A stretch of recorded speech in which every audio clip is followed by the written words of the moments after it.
अस्सलाम वालेकुम, नमस्ते, आदाब। आप देख रहे हैं बीटी न्यूज में आपका स्वागत है। बीदर जिला पंचायत के पूर्व अध्यक्ष अनिल भुसारे के निगरानी में किसानों की ओर से कर्नाटक राज्य के सीएम डीके शिव कुमार को एक अपील पत्र भेजा गया। इसमें मांग की गई है कि राज्य सरकार तुरंत जमीनी हालात का सर्वे करे और बसो कल्याण और होलसूर तालुका को सूखाग्रस्त क्षेत्र घोषित करे। यह अपील बसो कल्याण के तालुका मजिस्ट्रेट के माध्यम से की गई है।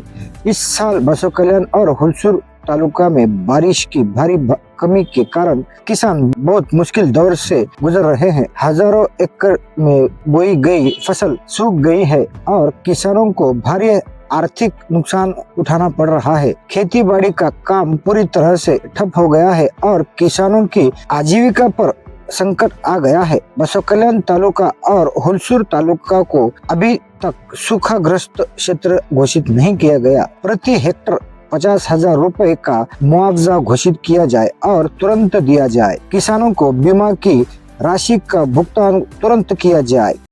Diyar-e Madina tours and travel, Basava Kalyan, उमरा service and visa assistance, opposite Taj medical, छिलागली, बसवा कल्याण।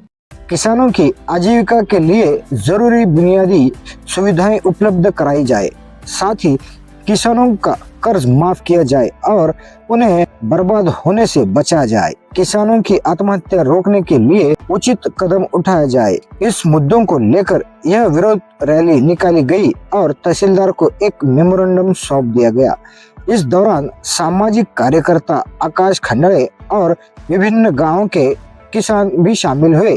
ऐसे ही बड़े खबरों से जुड़े रहने के लिए हमारे चैनल को लाइक करें, शेयर करें और सब्सक्राइब करें। ರೈತರ ಮೇಲೆ ತಗೋರಿ ಹೊಲ ಮೇಲೆ ಅವ್ರ ಉದರ ನಿರ್ಮಾಣ 25,000 ರೈತರ ಕುಟುಂಬದಾಗ ಎಲ್ಲರೂ ಏನು ಮಾಡ್ಯಾರ 30% ಜನ ಬೀಜ ಲೈನ್ ಹತ್ತಬೇಕು, ಜಗಳ ಮಾಡ್ಕೋಬೇಕು, ಮುಂಜಾನೆ ಲೈನ್ ಹತ್ತೋರು ಸಂಜೆ ತನಕ ನಮ್ಗೆ ಬೀಜ ಸಿಗಲ್ಲ ಅಂತ ಕಷ್ಟದಲ್ಲಿ ಬೀಜ ತರಬೇಕು ತಂದು Sagnya hospital, maternity and mother care, general hospital और scanning centre, bus stand road, Kamala restaurant के बाजू में बसो कल्याण।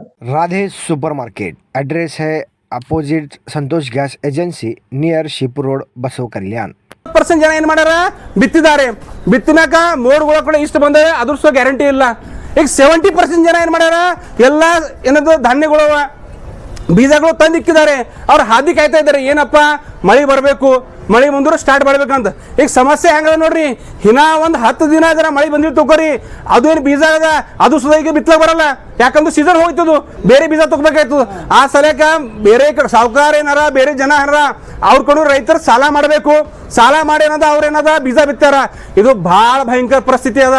ಈಗ ಕೇವಲ ಇದು ಮನುಷ್ಯ ಪ್ರಾಣಿ ಅಂತಿಲ್ಲ, ನಮ್ದೇನ ದನಗಳು ಇರ್ತಾವ, ಗೋ ಇರ್ತಾವ, ಅವ್ರಿಗೆ ಕೂಡ ನೀರಿನ ಬಹಳ ಸಮಸ್ಯೆ ಅದ। ಲೈಟಿನ ಪ್ರಾಬ್ಲಮ್ ಹೇಳೋದು ಬೇಡ, ನಮ್ಮ ರೈತರಿಗೆ ಎಷ್ಟು ಲೈಟಿನ ಸಮಸ್ಯೆ ಅದ ಅಷ್ಟು ಸಮಸ್ಯೆ ಯಾರಿಗೆ ಕೊಡೋದಿಲ್ಲ।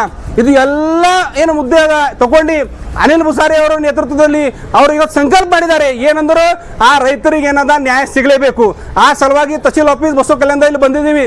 ಇದ್ರ ಮುಖಾಂತರ ನಾವು ಸರ್ಕಾರಕ್ಕೆ ಮನವಿ ಮಾಡ್ತೇವೆ, ಏನು ಮಾಡ್ತೇವೆ ಅಂದ್ರು ಈ ಭಾಗ ಹೆಸರಿಗೆ ಕಲ್ಯಾಣ ಕರ್ನಾಟಕ ಅದ, ಆದ್ರೂ ಇಲ್ಲಿ ಕಲ್ಯಾಣ ಯಾರು ಆಗ್ತಾ ಇಲ್ಲ। ಈ ಸಮಸ್ಯೆ ನಮಗೆ ಕಲ್ಯಾಣ ಕರ್ನಾಟಕ ಭಾಗದ ಆಗ್ಯದ, ಆ ಸಲುವಾಗಿ ನಿಮ್ಗೆ ಕಣ್ಣು ತೆರಿಬೇಕು ಮುಖ್ಯಮಂತ್ರಿಗಳೇ। ಮೊನ್ನೆ ನೀವು ಬಂದಿರಿ, ಬಂದು ಎಲ್ಲ ಕಡೆ ಪರೀಕ್ಷೆ ಮಾಡ್ರಿ। ಈಗ ನಾವು ರಿಕ್ವೆಸ್ಟ್ ಮಾಡ್ತೇವೆ, ಏನು ಮಾಡ್ತೇವೆ ಮತ್ತೊಂಬಾರ್ ಬರ್ರಿ, ಎಲ್ಲಿ ಹೋಗ್ರಿ ನೀವು ರೈತರೇನು ಹೊಲ ಅದ ಅಲ್ಲ ಬರ್ರಿ, ನಮ್ಮ ಪರಿಸ್ಥಿತಿ ನೋಡ್ರಿ, ಅರ್ಥ ಮಾಡ್ಕೋರಿ, ನಾವು ಏನು ಕಷ್ಟದಾಗಿದ್ದೇವೆ ಸಂಕಷ್ಟದಾಗಿದ್ದೇವೆ। ಆ ಸಲುವಾಗಿ ತುರ್ತ ಏನದ ನಮ್ಗೆ ಏನು ವಿಮಾ ಅದ ಅದು ಕೊಡಬೇಕು, ಸರ್ವೆ ಮಾಡಬೇಕು, ಬರಗಾಲ ಘೋಷಿತ ಮಾಡಬೇಕು, ರೈತರಿಗೆ ಏನದ ಏನು ಸಾಲ ಮಾಡ್ಕೊಂಡಾರ ಆ ಸಾಲ ಮನ್ನಾ ಮಾಡಬೇಕು। ಯಾಕಂದ್ರು ನಾವು ಸುಖಿ ಇದ್ದರು ನೀವು ಸುಖಿ ಇರ್ತೀರಿ। ಇವತ್ತು ನೀವು ಮಾರ್ಕೆಟ್ದಾಗ ಕೇಳ್ರಿ ಬಸವ ಕಲ್ಯಾಣದಾಗ ಯಾವ ಮಾರ್ಕೆಟ್ದಾಗ ಏನು ಗಿರಾಕಿಲ್ಲ, ಯಾಕಿಲ್ಲ ರೈತರು ಬೆಳೆಸೋರು ಅವ್ರ ಬಳಿ ಹಣ ಬಂತಂದು ಮಾರ್ಕೆಟ್ದಾಗ ಎಲ್ಲ ಹಣ ಬರ್ತದ।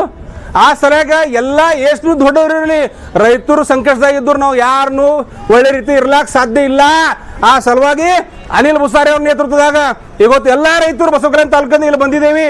ಮುಂಬರೋ ದಿನದಲ್ಲಿ ಜರ್ ನೀವು ಬರಗಾಲ ಡಿಕ್ಲೇರ್ ಮಾಡಿ ತಿಳ್ಕೊರಿ, ನಾವು ಇದ್ರ ಬಾದ್ ತೀವ್ರ ಹೋರಾಟ ಮಾಡಿ ಮುಂದೆ ಬರೋ ಸಮಯದಲ್ಲಿ ರಸ್ತಾ ರೋಕೋ ಮಾಡ್ತೇವೆ ನಾವು ಎಚ್ಚರಿಕೆ ಕೊಡ್ತೇವೆ। ಬೇಕೇ ಬೇಕು, ಬೇಕೇ ಬೇಕು, ಎತ್ತಕ್ಕಾಗಿ ಹೋರಾಟ, ಎತ್ತಕ್ಕಾಗಿ ಹೋರಾಟ। ಇನ್ನೊಂದು ಮುಖ್ಯವಾದಂತಹ ಮನವಿ